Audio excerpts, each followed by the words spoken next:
Today we are going to make a wonderful tomato bisque soup, and it's really easy, it's fast. You just throw a bunch of stuff together and voila, you have a delicious little soup. You can use it as an accompaniment to a meal, or you can make it a whole meal. So olive oil is how we're going to begin this. You want to just swirl it a few times in your pan.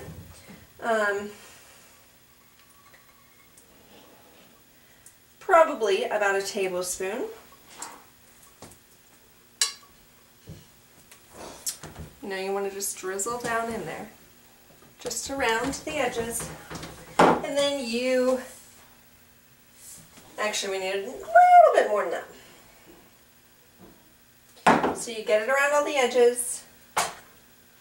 This is going to be the really quick and easy version. If you want to fluff it up with more flavor, you can, but I am in a hurry today, so I'm just going to do it the very simple way. So I'm just going to use dehydrated onion flakes, about a tablespoon of those, and then I already have some chopped garlic.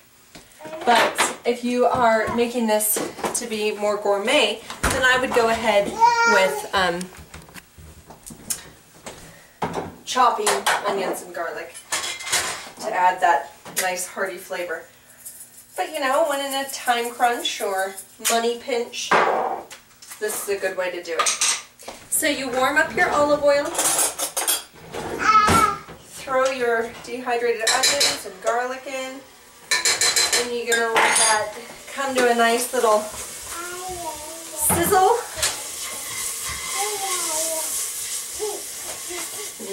If you could smell it right now, it's really aromatic. I don't know if you can get a good look at that. The lighting. So you just put that in there, warm it up. When you're using dehydrated onions, you don't have to worry so much that they will be tender because they're so small. And garlic, that cooks down so quick, so you don't really have to worry about the length of time here. Ideally, I would use a can of fire-roasted diced tomatoes.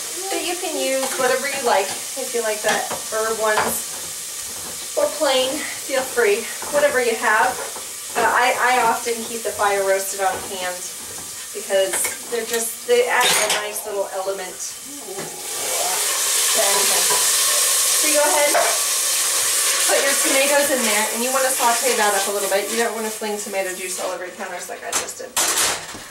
But warm that up.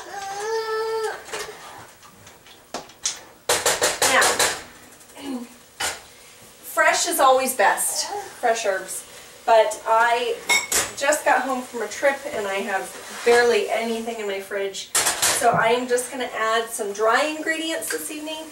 But if I had fresh basil and fresh parsley on hand, I would definitely add those things in, especially fresh basil for this soup. It really makes it just delish. So I don't have that, so I'm adding some chives. I'm going to add oregano and basil. Not a big fan of Italian spice, Italian seasoning. I like to add what I like in there. So I'm going to do about 1 to 2 tablespoons of each of the herbs, depending on what I like. I'll add a little bit of garlic salt. And for me, basil is the key to this dish. But you'll learn that I am basil and cilantro crazy. So if you're not a big fan of those spices, just don't put them in as heavy. Okay, so you're just going to throw all that in the pan. Get it smelling really good. And then pretty much any kind of tomato bisque soup you can get. I usually do 2 cans and I get different flavors because I don't think any canned soup just has enough flavor. So you add 2 cans of whatever soup. Now cheese is also whatever you've got. Even cheddar is great in this soup. It adds a nice little sharpness to the tomato. But tonight I'm going to add mozzarella and Parmesan because we had pizza the other day and that's what I have left over. So if I didn't have this, I would just throw cheddar and definitely Parmesan. If I didn't have like this fresh grated Parmesan, I would just use, you know, that good old canned stuff. So total, you want about a half a cup of cheese in your soup.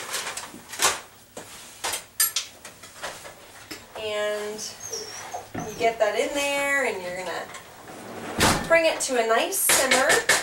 This is a good crock pot soup. It's really good, especially if you have those fresh herbs, to have slowly cooking all day. Whatever type of milk you have on hand, or half and half will work if you're trying to watch your fat intake. You know, you'll want to decrease, go with a reduced fat or a low fat, but you do sacrifice a little bit of flavor with that. It's always the way it is. Eat healthy or eat tasty sometimes. We're trying to do a good combo, so I put 2% in here. So that's it. Just throw all of that in a pan, and voila! My kids love it. It's tasty and sweet. If you're not, that's Luke saying yeah. If you don't quite like the acidity in the tomato, I would just add, you know, a teaspoon or 2 of brown sugar. That one's pretty sweet. That one is also pretty thin, so I'm going to let it come to a nice simmer and cook down for a few minutes to add some thickness back in there. We're going to pair it with a good salad to add some nutrition. We're lacking a little bit of protein tonight, so if you had even some cheese or some cold meats to put alongside or on your salad, that would be good. A lot of times I like to do a chicken salad, so I bake a piece of chicken and then throw in a nice green salad. So whatever you want to add for your protein component, feel free, but you have a nice side and it will feed the kids for tonight. So that's 5, 10, 20. Delicious and nutritious. Have a great